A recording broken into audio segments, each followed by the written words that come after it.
Welcome to moles kitchen. இன்றைக்கி நம்ம சேனலில் பாஸ்தா சாலட் எப்படி செய்கிறதுன்னு தான் பார்க்க போகிறோம். அதுவும் ரொம்ப ஈஸியாக 5 மினிட்ஸில் செய்ய போகிறோம்.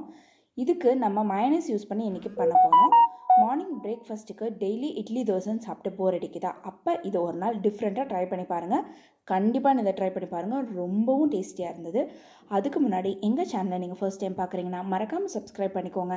பக்கத்தில் உள்ள பெல் ஐக்கானை கிளிக் பண்ணிக்கோங்க. அப்போ தான் நாங்கள் போடுற எல்லா வீடியோஸும் உங்களுக்கு நோட்டிஃபிகேஷனில் வரும். இப்போ வாங்க வீடியோக்குள்ளே போகலாம். நான் 1 கப் பாஸ்தா எடுத்திருக்கேன், பாதி பெரிய வெங்காயம் எடுத்திருக்கேன், கேப்சிகம் கொஞ்சம் எடுத்திருக்கேன், சின்ன கேரட்டில் 1 எடுத்திருக்கேன், ஒரு சின்ன தக்காளி எடுத்திருக்கேன், எக்லெஸ் mayonnaise 4 டீஸ்பூன் எடுத்திருக்கேன், பெப்பர் பவுடர் 1 ஸ்பூன், சால்ட் தேவையான அளவு, lemon juice 1 spoon, oil 1 spoon எடுத்திருக்கேன்.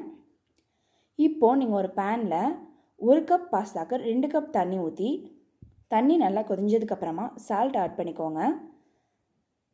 அப்புறமா 1 ஸ்பூன் ஆயில் ஆட் பண்ணிக்கோங்க.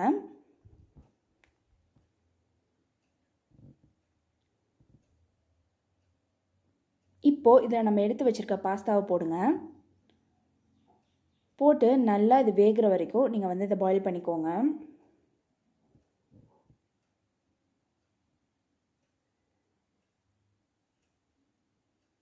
பாருங்கள், நல்லா குக் ஆகிடுச்சு.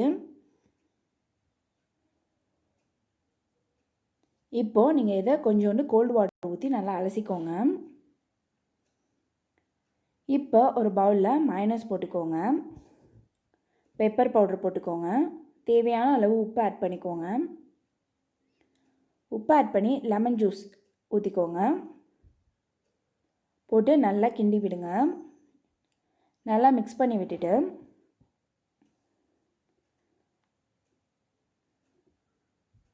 பாருங்கள், நல்லா மிக்ஸ் ஆகிடுச்சு. இப்போது இதில் ஆனியன், கேரட், தக்காளி, அப்புறம் கேப்சிகம் 4ஐயும் போட்டு நல்லா மிக்ஸ் பண்ணி விடுங்க. இது ரொம்ப ஈஸியாக செஞ்சிடலாம், ரொம்ப ஹெல்த்தியும் கூட. கண்டிப்பாக நீங்கள் இதை வீட்டில் ட்ரை பண்ணி பாருங்கள். பாருங்கள், நல்லா மிக்ஸ் பண்ணி விட்டாச்சு. இப்போ இதில் நம்ம இந்த பாஸ்தாவை ஆட் பண்ணிடலாம். இதை போட்டு நல்லா மிக்ஸ் பண்ணி விடுங்க. நம்மளோட டேஸ்டி அண்ட் ஹெல்த்தியான பிரேக்ஃபாஸ்ட் ரெடி. கண்டிப்பாக இந்த வீடியோ உங்களுக்கு பிடிச்சிருக்குன்னு நினைக்கிறேன். கண்டிப்பாக எங்கள் சேனல் உங்களுக்கு பிடிச்சிருந்தா லைக் பண்ணுங்கள், ஷேர் பண்ணுங்கள் அண்ட் சப்ஸ்கிரைப் பண்ண மறந்துடாதீங்க. கண்டிப்பாக கமெண்ட் பாக்ஸில் கமெண்ட் பண்ணுங்கள். தேங்க்யூ.